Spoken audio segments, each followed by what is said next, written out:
بسم اللہ الرحمن الرحیم۔ السلام علیکم معزز طلباء کرام، آپ سب کیسے ہیں؟ آج ہم موطا امام محمد کے سبق نمبر 192 کو پڑھیں گے۔ آج ہم اپنے سبق میں جس باب کا انتخاب کر رہے ہیں تو آج کے ہمارے سبق کا عنوان ہے کہ باب ما یوجب الصداقہ، یعنی وہ باتیں کہ جن سے مہر واجب ہو جاتا ہے ان کا بیان۔ تو آج کے سبق کی جو ہماری عبارت ہے وہ اس باب سے شروع ہوتی ہے اور ایک ہی حدیث اس باب میں ذکر ہوگی اور اس کو ذکر کرنے کے بعد ہم کچھ ضروری جو ایک گفتگو ہے وہ بھی ذکر کریں گے۔ تو بڑھتے ہیں جی۔ امام محمد رحمۃ اللہ علیہ حدیث پاک ذکر فرماتے ہیں، آپ لکھتے ہیں کہ اخبرنا مالک اخبرنا ابن شہاب عن زید بن ثابت قال اذا دخل الرجل بامرأته وارخیت الستور فقد وجب الصداق۔ امام محمد فرماتے ہیں کہ ہمیں امام مالک نے خبر دی ہے اور وہ فرماتے ہیں کہ ہمیں ابن شہاب نے زید بن ثابت سے بتایا، انہوں نے کہا کہ جب کوئی شخص اپنی بیوی کے پاس آتا ہے اور پردہ ڈال دیا جائے، یعنی بیوی کے پاس گیا اور خلوت صحیحہ اس کو مل گئی تو حق مہر جو ہے وہ واجب ہو جائے گا۔ قال محمد وبهذا نأخذ وهو قول ابي حنیفة والعامة من فقهائنا، وقال مالك ابن انس ان طلقها بعد ذلك لم يكن لها الا نصف المهر الا ان يطول نقصها ويتلذذ منها فيجب الصداق۔ امام محمد حدیث پاک لکھنے کے بعد مذہب احناف کو واضح کرتے ہوئے لکھتے ہیں کہ ہمارا احناف کا اسی پر عمل ہے اور امام اعظم امام ابو حنیفہ رحمۃ اللہ علیہ کا بھی یہی نظریہ ہے اور ہمارے عام فقہائے کرام کا بھی یہی قول ہے۔ اور امام مالک بن انس رضی اللہ تعالیٰ عنہ فرماتے ہیں کہ اگر اس خلوت صحیحہ کے بعد مرد نے اسے طلاق دے دی تو اس عورت کو صرف نصف مہر ملے گا۔ ہاں اگر وہ دیر تک اس مرد کے پاس ٹھہری رہی اور وہ اس سے لذت پاتا رہا تو حق مہر جو ہے اب وہ مکمل دیا جائے گا۔ اصل میں حق مہر واجب کب اور کن حالات میں ہوتا ہے، اس بارے میں امام محمد رحمۃ اللہ علیہ نے جو اصل ذکر فرمایا ہے وہ زید بن ثابت رضی اللہ عنہ کا فتویٰ ہے کہ جب نکاح کے بعد میاں بیوی کسی ایسی جگہ اکٹھے ہو جائیں کہ جہاں کوئی عذر شرعی یا جسمانی ایسا مانع نہ ہو کہ جو ہم بستری سے رکاوٹ بنے، تو اس طرح سے اکٹھا ہونا یہ خلوت صحیحہ کہلاتا ہے۔ اب خلوت صحیحہ کے میسر آنے کے بعد وہ وطی کریں یا نہ کریں، حق مہر مکمل ادا کرنا واجب ہو جاتا ہے۔ یہی احناف کا مسلک ہے، لیکن امام مالک بن انس رضی اللہ عنہ کا مسلک یہ ہے کہ محض خلوت صحیحہ سے حق مہر مکمل ادا کرنا واجب وہ نہیں ہوتا، بلکہ ایک دو مرتبہ اگر وطی بھی پائی جائے تب بھی نہیں ہوتا۔ اس صورت میں اگر طلاق ہو جائے تو خاوند کو نصف حق مہر ادا کرنا پڑے گا۔ ہاں اگر کافی عرصے بعد یا کافی عرصہ مطلب کچھ زیادہ دیر وہ دونوں میاں بیوی ایک دوسرے سے لطف اندوز ہوتے رہے اور اس کے بعد وہ لوگوں کی مجالس میں آئے یعنی تنہائی میں رہے تو پھر حق مہر جو ہے وہ مکمل واجب ہوگا۔ اچھا، مسئلے کے احناف کی پشت پر جس طرح زید بن ثابت رضی اللہ عنہ کا مذکورہ اثر بھی ہے،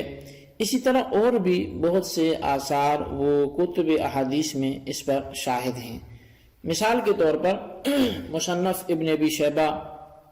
اس کے اندر یہ حضرت حسن سے یہ روایت موجود ہے، آپ فرماتے ہیں کہ احنف نے بیان کیا کہ حضرت علی المرتضی شیر خدا کرم اللہ تعالی وجہ الکریم اور حضرت عمر بن خطاب رضی اللہ تعالیٰ عنہ نے فرمایا جب مرد دروازہ بند کر لے یا پردہ ڈال دے تو پھر عورت کے لیے پورا حق مہر ہے، اور طلاق ہونے کی صورت میں اس پر عدت بھی پھر لازم ہوگی۔ اسی طرح مصنف ابن ابی شیبہ کی روایت میں حضرت مکحول وہ کہتے ہیں کہ ایک مرتبہ نبی اکرم صلی اللہ علیہ وسلم کے اصحاب کا اجتماع تھا، اس میں حضرت عمر اور معاذ رضی اللہ عنہما نے فرمایا کہ جب مرد دروازہ بند کر لے یا پردہ ڈال دے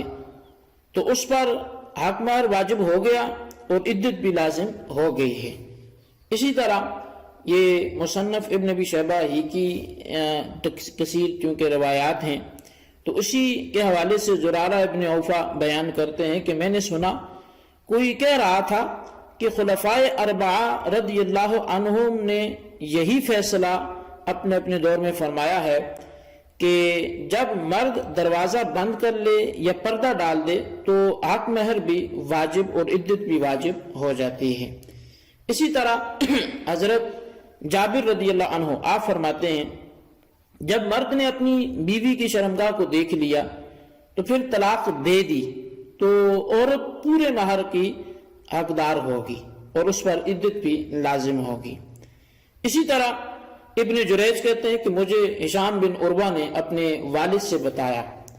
ان سے ایک ایسے شخص کے بارے میں پوچھا گیا کہ وہ ایک عورت سے نکاح کرتا ہے، وہ اس کے ہاں سال اور مہینے گزارتی ہے اور جماع کے بغیر ہر طرح سے وہ مرد اس عورت سے لطف اندوز ہوتا ہے، پھر ہم بستری سے قبل اسے طلاق دے دیتا ہے، تو کیا اس کو حق مہر ملے گا اور عدت پڑے گی اس پر؟ فرمایا اس عورت کو کامل حق مہر ملے گا اور کامل عدت گزارنا پڑے گی۔ تو معزز طلبہ کرام، اب یہ کثیر آثار آپ کے سامنے رکھے گئے، ان متعدد آثار سے یہی ثابت ہوتا ہے کہ خلوت صحیحہ کے بعد حق مہر کامل ادا کرنا یہ واجب ہو جاتا ہے